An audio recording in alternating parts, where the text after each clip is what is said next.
Tonight, you would likely not know this from listening to prevailing mainstream media discourse, but the Middle East is on the brink of what is certain to be an extremely dangerous war between Israel, Iran, and its various proxies, including, most dangerously for Israel, Hezbollah, which has tens of thousands of highly effective rockets, at least, pointed directly at Israeli cities and other sensitive targets. Unlike in April, when the Iranians retaliated against Israel after their embassy in Damascus was bombed by the Israelis, but did so in a way that was negotiated with the Americans and purposely designed to cause little damage, the Iranians this time, by all accounts, have decided that a far more serious and less restrained attack on Israel is compelled after the Israeli assassination on Iranian soil of the Hamas leader who was leading the negotiations for a ceasefire deal between Israel and Gaza.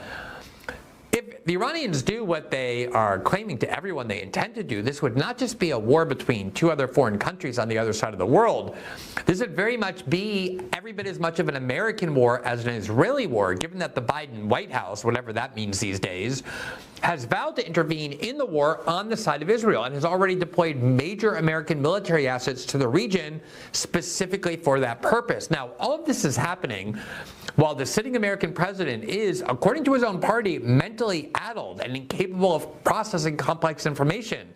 And while the vice president is single-mindedly focused on ensuring that she will ascend to power next January, there also is, just by the way, another U.S.-funded and armed war still raging. That's the war in Ukraine.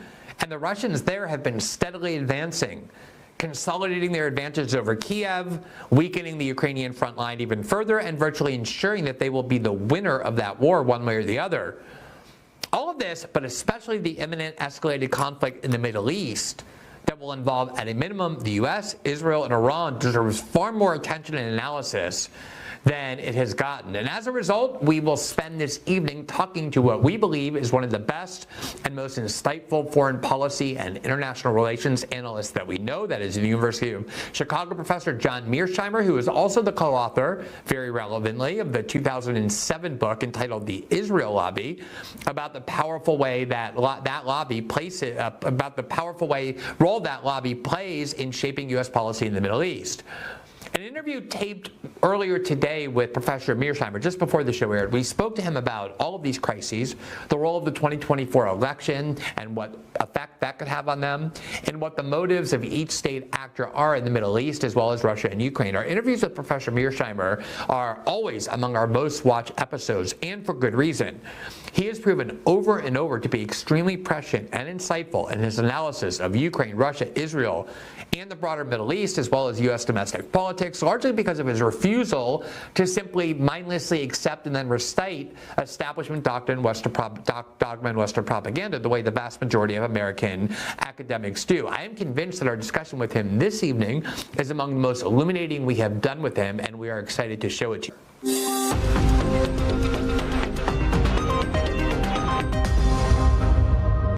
Professor Mearsheimer, it is great to see you. Thanks so much for joining the show tonight.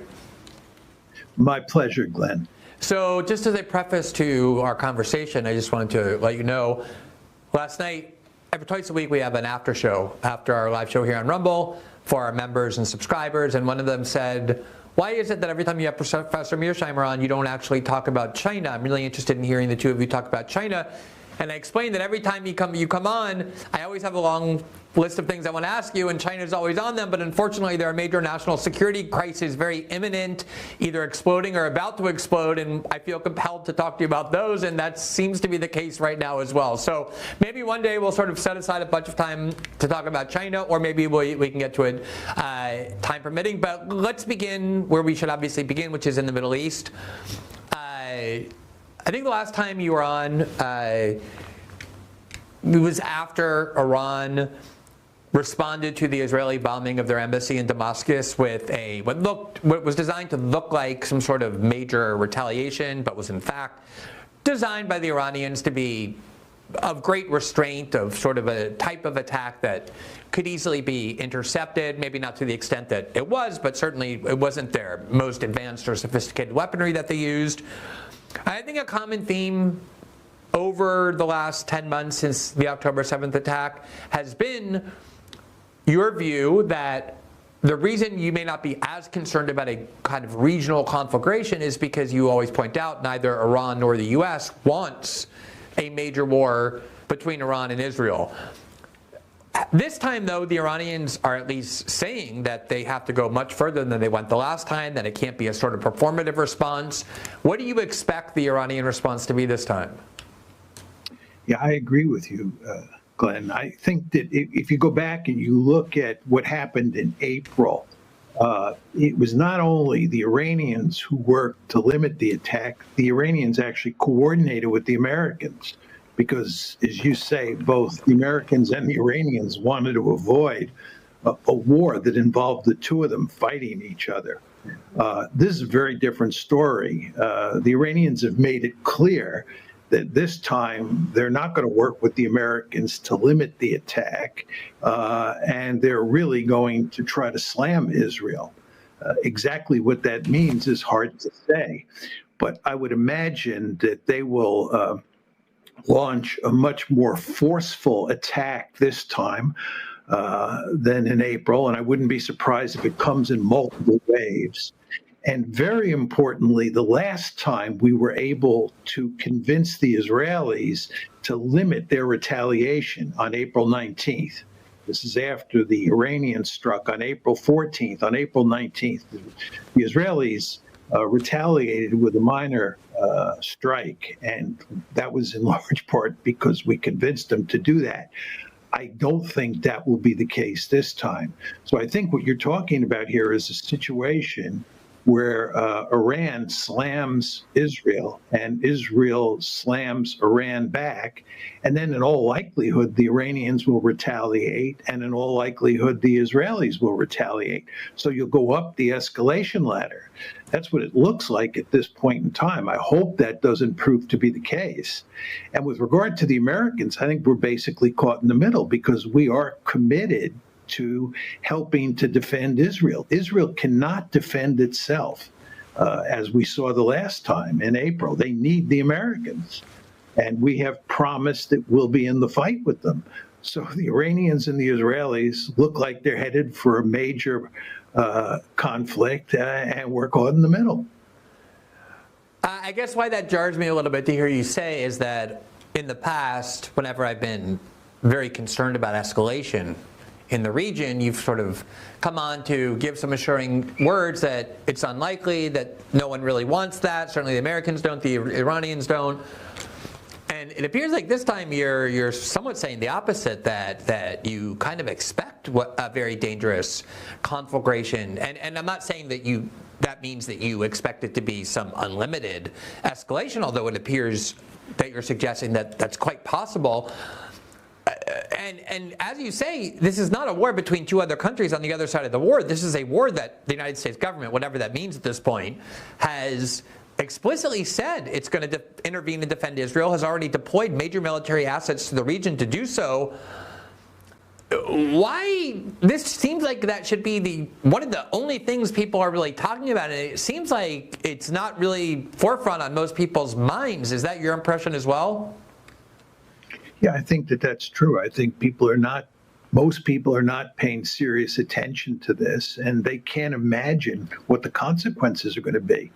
Just to take this a step further, Glenn, there's the Iranian dimension, which you and I are now talking about. But there's also the Hezbollah dimension. You want to remember that not only are Hezbollah and Iran very close allies in this fight, but also there was a double assassination. There was the assassination in Tehran, which has precipitated the possibility of a major Iranian blow against Israel. But there was also an assassination against a high-level Hezbollah operative in Beirut, which has given the Hezbollah leaders a very powerful incentive to retaliate against Israel.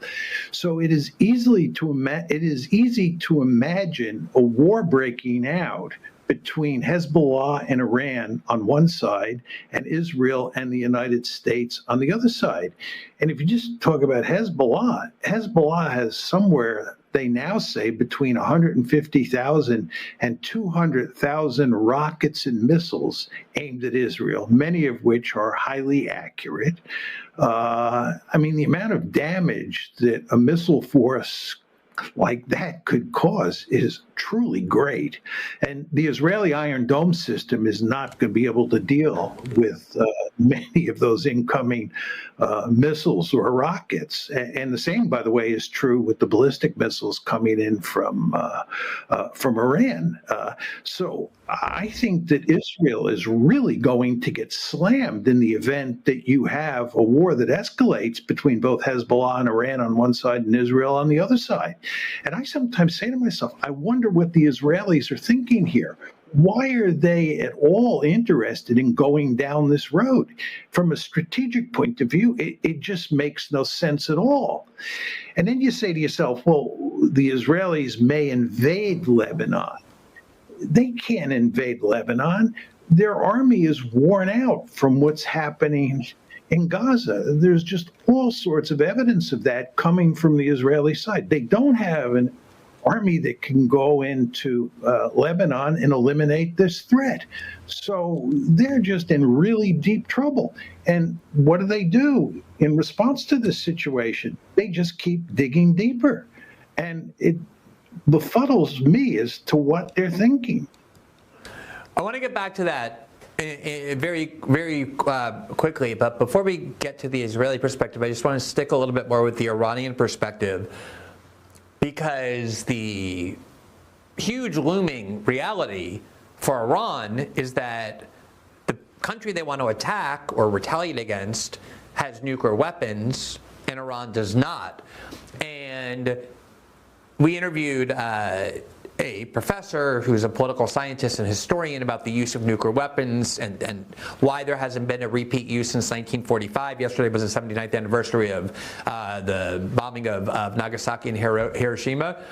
And she was essentially saying that what is at the core of it is not the use of nuclear weapons, but deterrence, the idea that a country that has nuclear weapons will not be meaningfully attacked because of the fear that nuclear weapons will then be used against the country that attacks them. What is the calculus of the Iranians here? Why are they willing to risk that in order to avenge this murder on their soil? I don't think an Iranian attack would be severe enough that it would justify a nuclear response. But if there was escalation, if there's escalation, it goes up the escalatory ladder, there's a chance of that. I mean, I think that has to be in the calculus of the Iranian mind.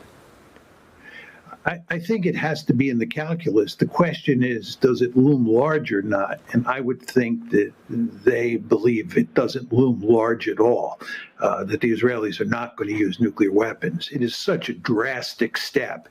And the truth is that Iran is not threatening the survival of Israel. If you're threatening the survival of Israel, they will roll out the nukes. The Israelis will. But this is going to be an attack, in all likelihood, that does some damage to Israel, maybe even serious damage, but doesn't threaten the survival. So I think they're not worried about nuclear weapons being used. I think if you want to extend this whole situation forward 5 to 10 years, I think that if you do have a war now between Iran and Israel, it will give Iran very powerful incentives to get nuclear weapons. The Iranians are very close to having nuclear weapons. They're enriching uranium up to the point where it's just a hop, skip, and a jump, where they have weapons grade uranium, and they can, make a bomb. They can't do it overnight, but they'll be very close. And if you posit a situation where these two mortal enemies, who are both basically paranoid, have nuclear weapons, and you get into a crisis 5 or 10 years from now, it would be extremely dangerous. You'd have crisis instability in the extreme. So what I'm saying to you, Glenn, is I don't think the nuclear problem matters that much here. But I think moving forward, this is going to become an increasingly dangerous dimension to this conflict. So you mentioned earlier the vast stock of missiles that Hezbollah possesses. They've actually already demonstrated the ability to enter Israeli airspace undetected. They released some drone footage that they obtained just hovering over major Israeli military installations and some of the most sensitive Israeli targets of water and sewage and the sort of thing on which your civilian infrastructure depends. Just looking at Hezbollah alone, because my understanding is from the Israeli perspective is they always have taken extremely seriously the damage that could be done. You're talking about not just hundreds, but probably thousands of Israelis killed if they really were to do a serious retaliation with these missiles of the kinds that you're suggesting they might do. Not even an all-out retaliation, but just a serious retaliation. Can you tell me about the level of damage that you envision? And I know you're not a mind reader or a crystal ball reader, but what kind of retaliation or damage are we talking about that might be done to Israel? Are we talking about just a few buildings exploded? Or are we talking about the possibility of major civilian casualties? Well, it all depends how far up the escalation ladder you go. And the question I always ask myself is, once they start up the escalation ladder, what are going to be the incentives on both sides to stop and to not go further up the ladder? And I think one could argue that you may have one or two exchanges involving Hezbollah and Israel or Iran and Israel, and both sides quickly come to the conclusion that it's not in their interest to go up, let's say, to the third rung of the ladder.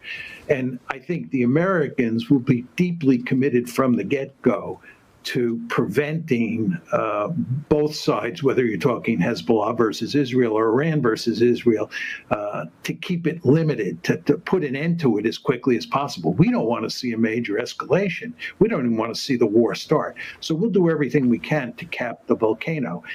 And if that happens, the damage will not be that great. But if you get to a situation where Hezbollah launches, let's say, 100,000 rockets and missiles on Israel, the damage would be enormous. Israel is not a big country. It doesn't have that many major cities. And they would, target some of the most important installations in Israel, both political, military, and economic. They would end up killing lots of people for sure. And then the Israelis would surely retaliate by going after Beirut. And God knows how many people in Beirut would be killed, which would just enrage Hezbollah and give them an incentive to try to kill even more Israelis. So if we don't cap that volcano, and I'm talking about the Americans, this could result, this conflict between Hezbollah and Israel, just that dimension of the conflict alone could result in huge numbers of civilian casualties in both Lebanon and Israel, and enormous damage done to the infrastructure that would have long-term consequences for both countries. And again, this is why I said to you before, Glenn, I do not understand for the life of me why the Israelis are going down this road and why they're not, working with us to try and just cool everybody's jets and shut this one down, because it's not in their interest to see a war happen. Well, I want to propose some hypotheses about why the Israelis might be willing to go down that path, even though, as you say, it bears incredibly high risk for not just Israeli land, but for the Israeli citizens. But before we get to Israel and its perspective and motives, I just want to stick a little bit more with Iran and ask, what we saw with the bombing of their embassy in Damascus was, as we talked about at the start, a very restrained response that was obviously intended to kind of show their citizens and the region that they would not allow their embassy to be bombed with no response, but at the same time it was a response basically to ensure that it would be over very quickly, to avoid that escalatory risk. Why is this assassination of this Hamas leader on Iranian soil different in terms of what the Iranians feel compelled to do? Is it just that it's one too many, or is there something different in nature about it?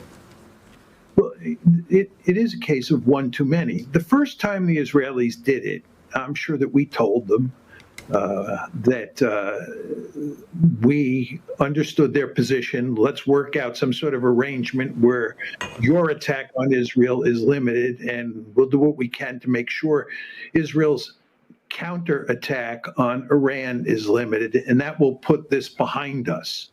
And I think we thought, and the Iranians thought, that that would put an end to provocative Israeli strikes against Iran. But that's not what happened. And from an Iranian point of view, they say to themselves, if we don't make it clear to the Israelis that they're going to pay a really serious price, they're going to continue to do this. The Iranians are interested in deterring the Israelis, just like the Israelis are interested in deterring the Iranians. And I'm sure the Iranians feel the best way to deter Israel is to really slam it and make it clear that in the future, if Israel does anything provocative like this, the costs will be very great. So you can see the Iranians have a deep-seated interest in making the Israelis pay a high cost. But as I said before, the Israelis will then have a deep-seated interest in making the Iranians pay a high cost. And there you go up the escalation ladder.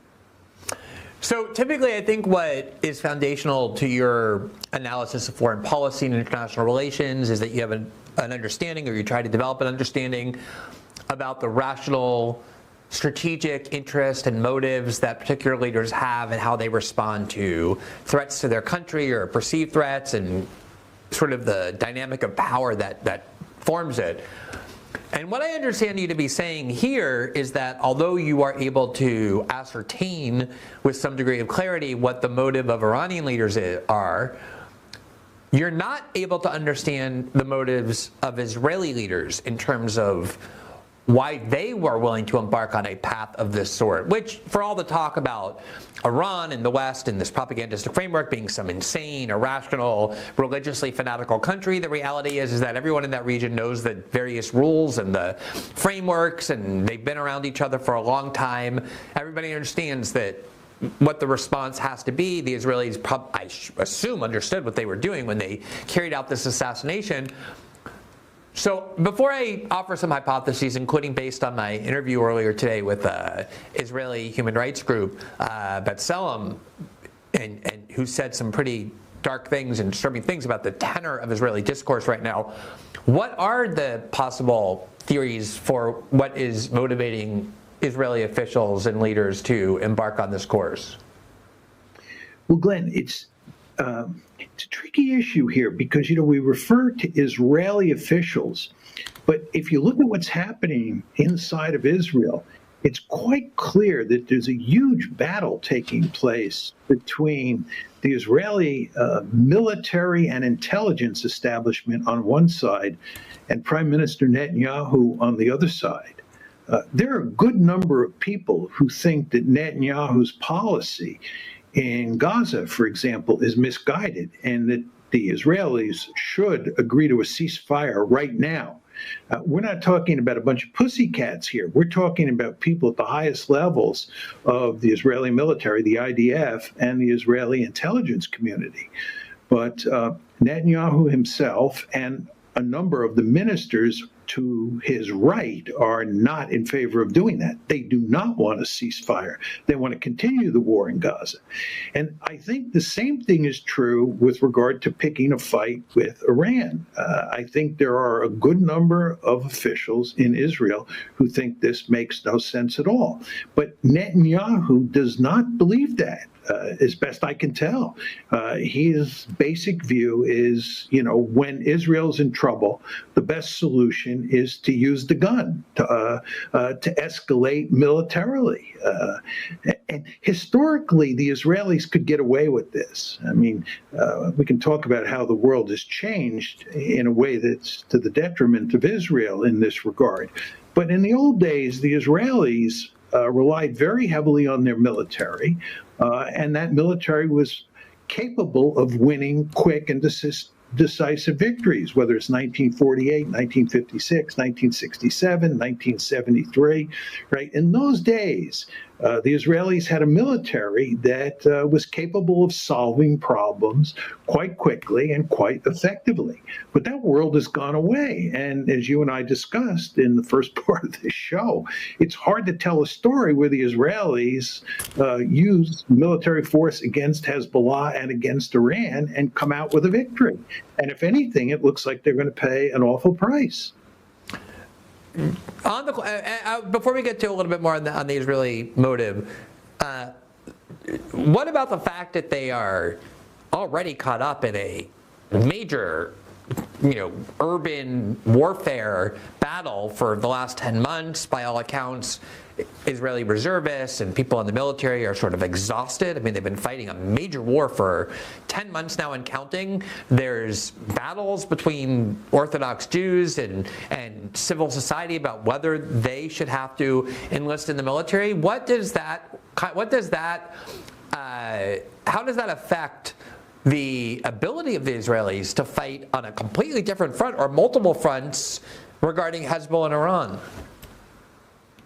Well, there's no question that the ultra-Orthodox basically refuse to serve in the military. And given that they are now 13% of the population and they are growing in numbers, I read somewhere the other day that by the year 2050, 48% of the population that is eligible for military service will be ultra-Orthodox. Just think about that. 48% of your population is ultra-Orthodox, and the ultra-Orthodox basically don't serve in the military. You can get away with that, Glenn, if you fight short wars. And as I said to you a minute ago, in the old days, the Israelis fought short wars. Think about the 6-day war, right?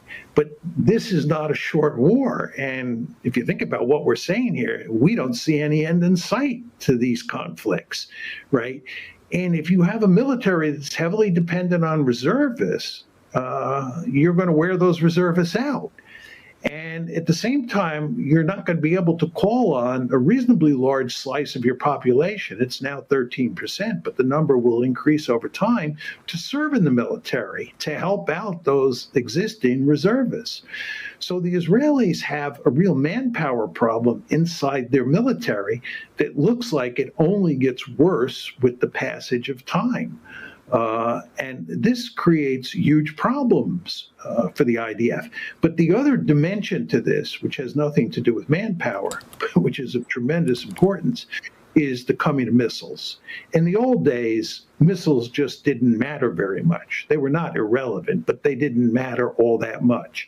Now you have a situation where Hamas, Hezbollah, Iran, the Houthis, all have missiles and rockets, and they are aimed at Israel. And this is a huge problem for Israel because there's no easy way to deal with this missile threat, as we're seeing today. And if anything, the missile threat is going to get worse with the passage of time because missiles are proliferating, their accuracy is improving, the yield of the warhead is improving, and the end result is you have an Israel that is surrounded externally by a number of adversaries that have rockets and missiles. And then you marry that to the centrifugal forces inside the society that you were talking about, right? It's ultra-Orthodox versus secular, and even within the secular community, you have right-wingers and left-wingers and so forth and so on. When you think about all of those centrifugal forces, and then you think about the external threat environment, you see that Israel is in really deep, deep trouble today, and it only gets worse with the passage of time. Well, I don't want to be reductive about your foreign policy views and your view of international relations, but my understanding of it, having talked to you many times and read a lot of things you've written over the years about it, is in some way I think it kind of relies on an assumption that the decision makers of a country are acting on, to some extent at least, based on enlightened self-interest. That is, you can predict outcomes to some extent by understanding the strategic perspective of one country or another based on what's in their self-interest, how they respond based on their realist view of where they are in the world and how power operates. To what extent, though, do you think inside at least some sector of Israel there are impulses and desires and sentiments and decisions that aren't being driven by rational self-interest, but instead maybe some kind of religious messianic views, or maybe just still an ongoing kind of irrational rage over October 7th. They say irrational not because it's in a word anger, but because it's sort of piling up and the desire for vengeance seems to be in some way increasing. All of that might impel the Israelis to have motives beyond, as you say, you can't understand why they're willing to go down that path. To what extent do you think that's possibly a part of it? Let me make 2 points, Glenn. First of all, my view of international relations is that states usually act rationally. They usually act according to realist logic. But no theory can account for every case. And there are a good number of cases, not the majority by any means. My intuition is about 25% of the cases out there don't fit with the realist story. And there are cases where great powers like the United States do act in an irrational or non-rational way. I think I could make a compelling case that the invasion of Iraq in 2003 was irrational. I think I could make a case that the Bay of Pigs, the Kennedy administration's performance during the Bay of Pigs operation, was irrational. So it's important to understand that sometimes states do act irrationally, or to put it in slightly different terms, they don't act according to realist logic. Now, my second point has to do with Israel. You know, there was a piece in Haaretz today about the growing interest in messianism inside of Israel, which dovetails with what you're saying. And it's a really worrisome piece, because the argument in the piece is that it's not only people who are deeply religious who are being caught up in this messianic fervor, it's people who tend to be on the right. So it could be. I haven't studied what's going on inside Israel careful enough to know if that's playing a key role in driving the train. Furthermore, you could argue that some of it has to do with the fact that Netanyahu understands that if he leaves office, or he ends the war and leaves office, that he'll then be held accountable by the Israeli judicial system, because he is under indictment. And therefore, he has a vested interest in keeping this war going forever and ever. And that, of course, would not be rational. So you can make that kind of argument. You made the argument also about rage, the fact that October 7th has blinded the Israelis. It has knocked a few gyroscopes loose, and therefore they're behaving in remarkably foolish ways. I mean, that is possible. It's just very hard for someone like me to assess what's going on inside Israel and going on inside the head of key policymakers at this point in time. I imagine that afterwards we can, look at what happened and make some sort of sound judgments, but it's just hard to say now. But I would say, just looking at how Israel is behaving today, in my humble opinion, it is not rational. It's not what I would be doing if I was driving the train in Israel. And as you know, I am a hard-nosed realist. I'm not a softie. So I would be willing to use force if necessary. But I think that Israel's behavior does not make good strategic sense. Well, that's, I guess, what I was alluding to. I mentioned just a little bit ago this interview we conducted with a representative of the Israeli human rights group, B'Tselem, and they had just this week released a very well-documented report about systemic torture and all kinds of deranged abuses taking place inside the Israeli administrative detention system, where people are in prison with basically no due process or not convicted of crimes. And it's well documented what's going on inside those prisons now. And just this week, there were well-documented stories about Palestinian prisoners being anally raped to the point where they have to be hospitalized by the IDF prison guards. And it's by no means the case that Israel is the first country in history to engage in those abuses when they're in a state of war. But I remember when the U.S., and this wasn't all that long after 11, when the Abu Ghraib images emerged, it was a source of great national shame. Nobody came out and defended that, or virtually nobody. No one said, oh, well, the people we're dealing with are so primitive and animalistic that we should be, sexually assaulting them and humiliating them and torturing them and stripping them of their humanity. There was this kind of sense that maybe it was for strategic reasons, but I think it was moral reasons as well. There was a kind of disgust about it. The people who did it were fired. They were disgraced.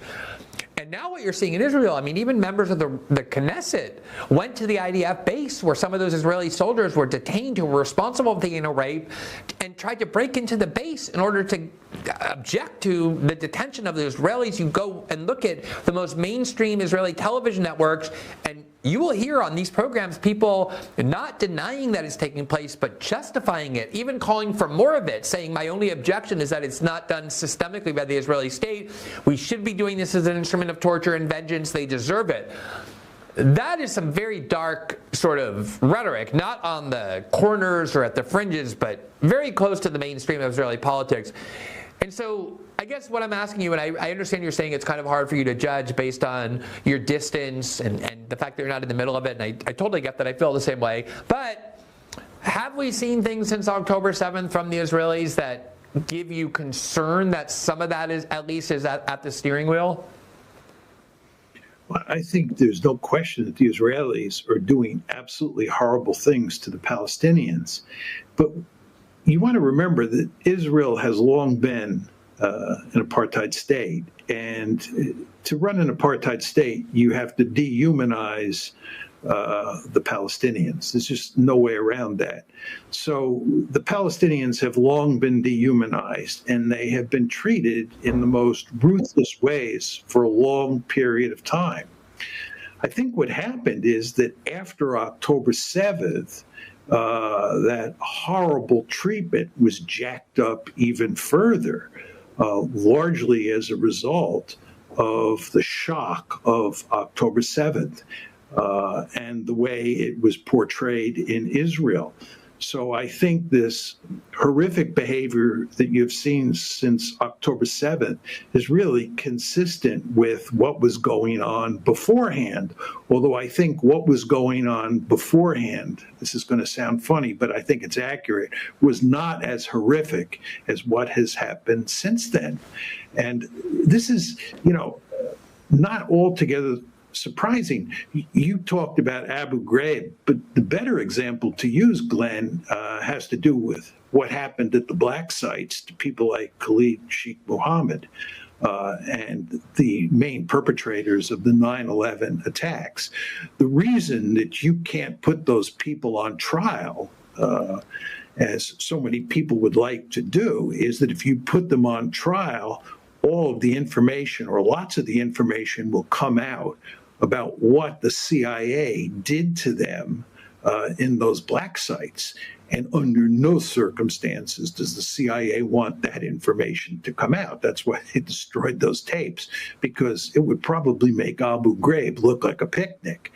And what I'm saying here is that, in the wake of 9/11, what happened is that the CIA basically lost its mind, or the administration lost its mind temporarily, and did absolutely horrendous things to these perpetrators of 9/11. And I think what's happened in Israel is a similar thing, that after October 7th, the Israelis were willing to do absolutely horrible things to the Palestinians, and there has been no end to that. And this is, again, not terribly surprising given the history of Israel's treatment of the Palestinians, which is to treat them as subhumans. Yeah, just to kind of push a little bit at that point, in terms of the analogy between the post 9/11 reaction of the Americans and the post October 7th reaction of the Israelis, you said the CIA's treatment of the perpetrators of the 9/11 attack, I think we're finally now seeing some evidence emerge from those CIA black sites. The first photo ever was just released and published in the New York Times of an extremely emaciated and obviously psychologically abused person after a year in one of those sites.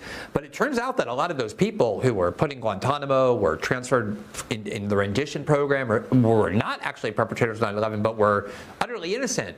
And a lot of the detainees in the Israeli camps, or you could call kind of torture camps, are not even from Gaza. They're people who have been there before October 7th. They obviously didn't participate in that attack. They're people from the West Bank. They're people the Israelis are releasing, which is an admission that obviously they're not dangerous terrorists.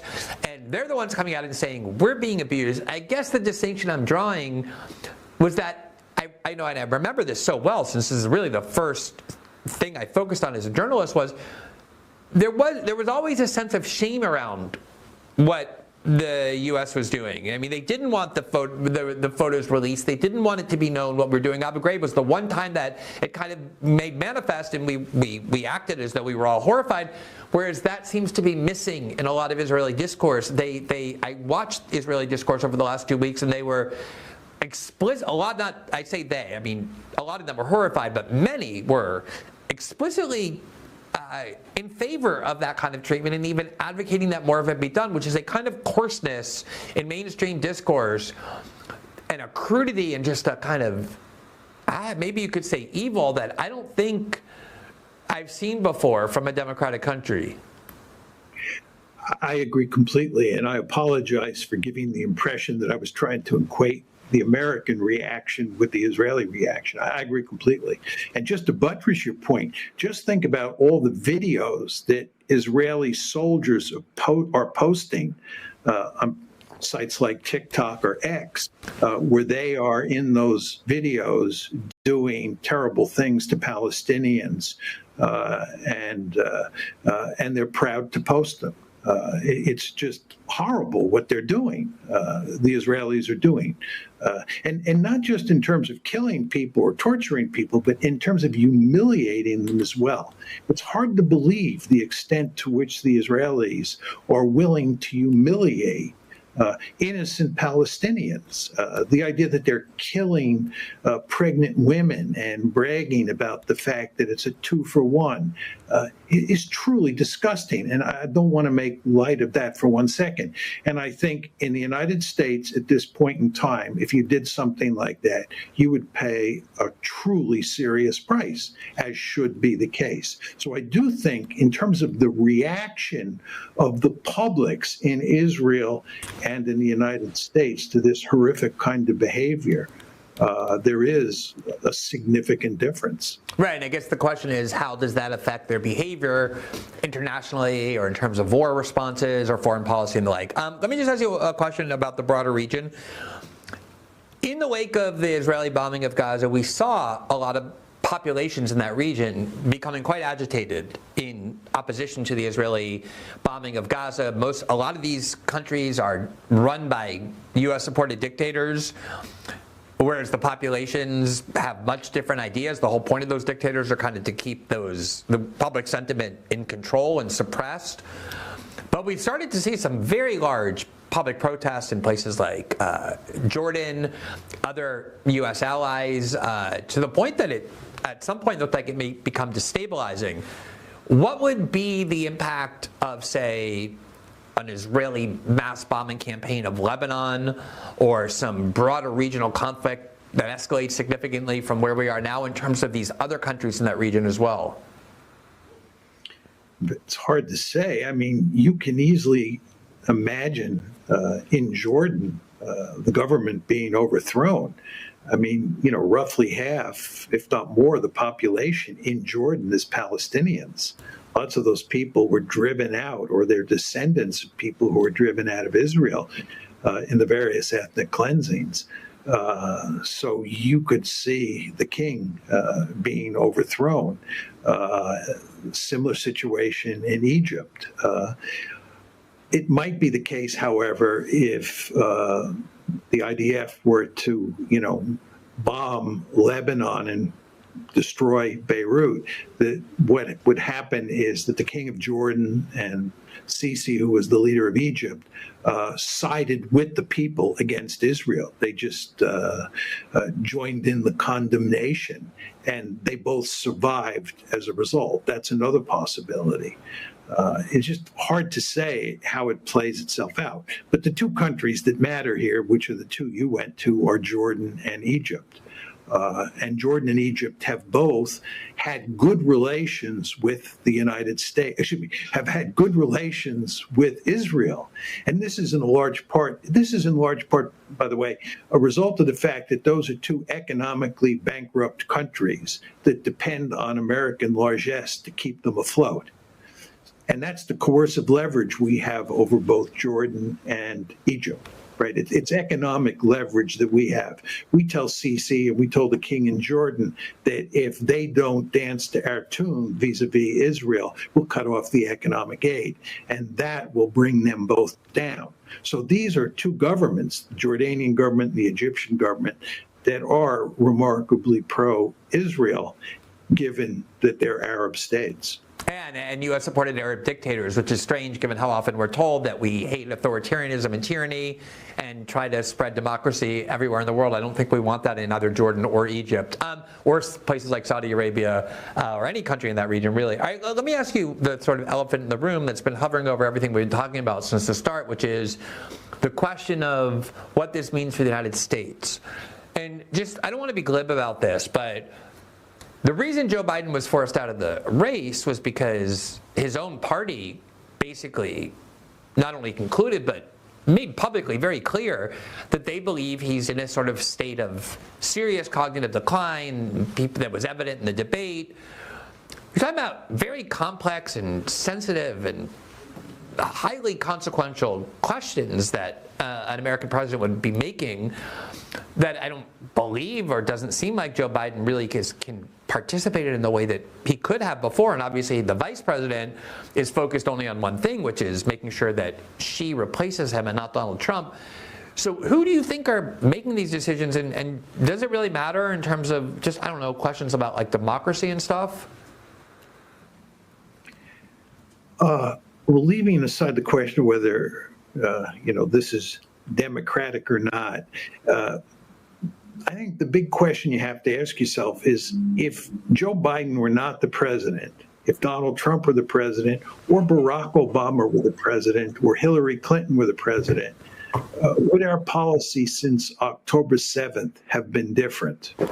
The story I usually tell is it would make no difference at all.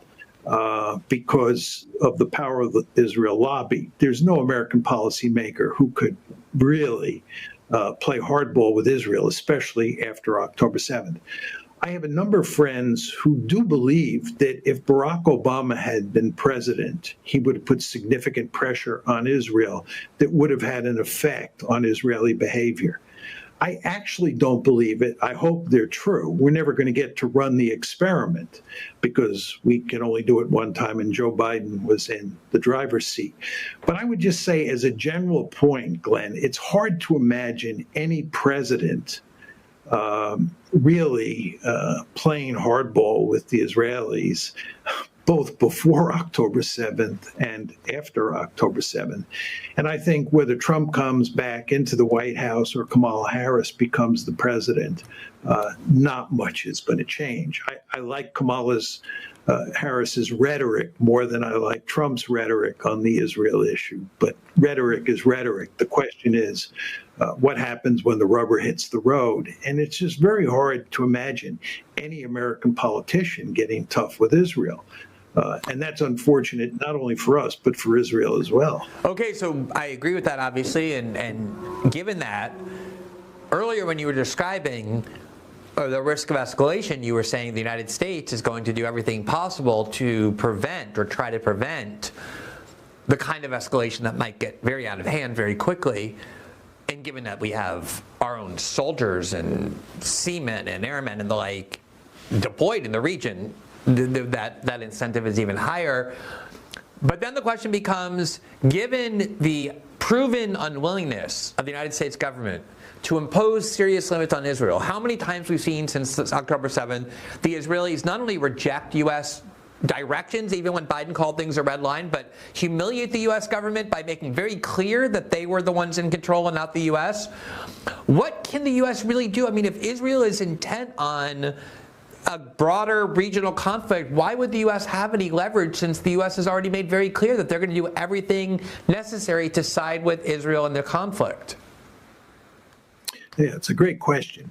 I think the Americans had no influence, or virtually no influence, on Israel's move to initiate this conflict. What happened on April 1st, and then again what happened on July 31st. We had virtually no influence there.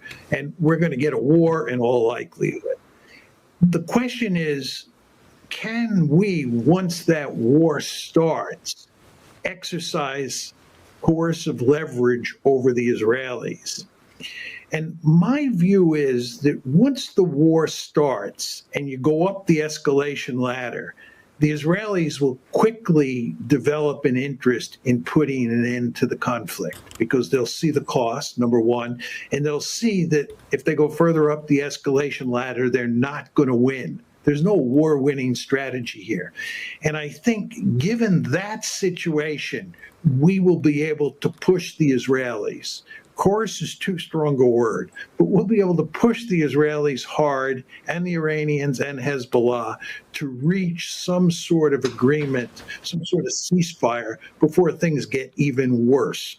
So what I'm saying to you, Glenn, it's the prospect of real destruction that will give us some leverage over the Israelis. But that's only once the war starts and once it's clear that the Israelis are not going to win.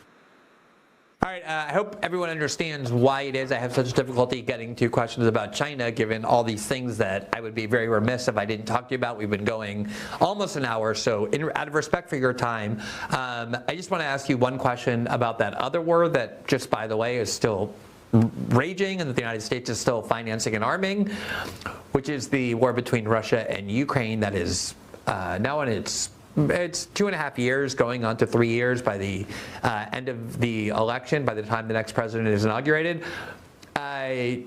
Just give us your assessment of where that war is in terms of how it was, say, 3 months ago or 6 months ago. Well, I think, as I've said for a long time, Glenn, this is a war of attrition. And what really matters is not how much territory is being conquered, but how many people are dying on each side. What's the balance of casualties look like? And furthermore, what does the balance of available manpower look like? And what does the balance of available weaponry look like? And if you look at what's happening, it's very clear that in terms of weaponry, the Ukrainians are at a huge disadvantage. If you look at the balance of manpower, it's clear that the Ukrainians are at a significant disadvantage. There are many more Russian soldiers than there are Ukrainian soldiers, and the Russian soldiers are much better equipped. And that situation is not going to change anytime soon. Furthermore, if you look at the balance of casualties, my sense is that the Ukrainians are suffering much higher levels of casualties than the Russians are. This is not the conventional wisdom in the West, but that's because propaganda dominates in the West. I believe the Russians are using smart tactics these days to minimize their casualties, and because they have such a firepower advantage when you look at the balance of weaponry, they're able to inflict much greater casualties on the Ukrainians. So the Ukrainians are being bled white, and they are going to lose this war. The Russians are in the driver's seat. Just to take this one step further, the Russian Air Force has basically destroyed 50% of the electricity network in Ukraine. And if you take out the nuclear sites, the nuclear power sites, the Russians have destroyed 90% of the electric grid in Ukraine. This is going to have disastrous consequences when the winter comes. It's already having disastrous consequences for the people, for the economy, and for the military as well. So the Russians are really doing quite well here, even though they're only slowly but steadily capturing territory. And there is no way the Ukrainians can turn this one around. And the West recognizes that. So it's only a matter of time before this war ends, and when it ends, the Russians will be the winners. It will be an ugly victory. I don't want to make light of that. This is not going to be like May 8th, 1945, when the Soviets finally defeated the Germans, and it was a decisive victory, and the Red Army was in Berlin. That's not what's going to happen here. But the Ukrainian army, at some point in the not too distant future, is not going to be able to continue the fight, and the Russians are going to end up gobbling a large chunk of Ukrainian territory and leaving Ukraine as a dysfunctional rump state. Which is what you've been saying all along, including when very few people were. Now, just last question. In contrast to the situation in Israel, where you say, I think with lots of evidence and great accuracy, that it really won't matter in terms of U.S. policy whether Trump returns to the White House, whether Kamala Harris wins. It'll essentially be the same for all the reasons you've said, the reason you wrote a book about. But in terms of the war in Ukraine and the U.S. role in it, do you think that the election matters in terms of that? In other words, will there be, in your view, different outcomes based on whether Trump returns or whether Kamala Harris becomes president? Well, I think that there is a possibility if Trump and Vance come into power, that they could, in effect, threaten to pull the plug on the Ukrainians and force the Ukrainians to negotiate with the Russians. But then the question you have to ask yourself, Glenn, is will the Americans, and here we're talking about Trump and his lieutenants, will they be willing to accept Russia's terms for ending the war? Very important to understand here that the Russians don't trust Trump as far as they can throw him. They don't care whether Trump is in power, Harris is in power, or Biden is in power. The Russians are finished trusting American leaders. They've been there, done that, and it did not work out very well. So what they're going to do is they're going to drive a really hard bargain. They already have said, before we agree, this is the Russians speaking, this is Putin speaking on June 14th. He has said explicitly, before we even agree to negotiations and we agree to a ceasefire, you have to, number one, pull all Ukrainian troops out of the 4 oblasts that we have formally annexed. That means abandoning a lot of territory that the Ukrainians now occupy. And number two, Putin says you have to say officially that Ukraine will not become part of NATO. This is before we, the Russians, even agree to negotiate and before we agree to a ceasefire. Trump has said, he's been asked, he said he would not agree to those terms.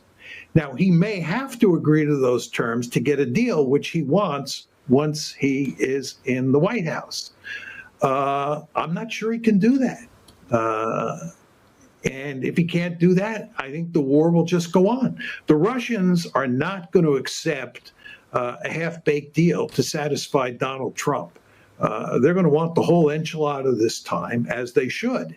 And that whole enchilada involves a really hard-nosed deal that will be difficult for even Donald Trump and for Vice President Vance, assuming these two get elected, to accept. But I can't say for sure I'm right on this one, but I think I have a pretty good sense from following this closely, and I think that's a pretty close assessment of what is likely to happen. Well, it's always not necessarily uplifting to speak with you, but it is always enlightening and thought-provoking, and I'm always thrilled at the chance to be able to speak with you, and today was no exception. I want to thank you for, as always, for your time. You're welcome, Glenn, and thanks for having me on the show. I always enjoy it. Absolutely, me too. Thanks a lot.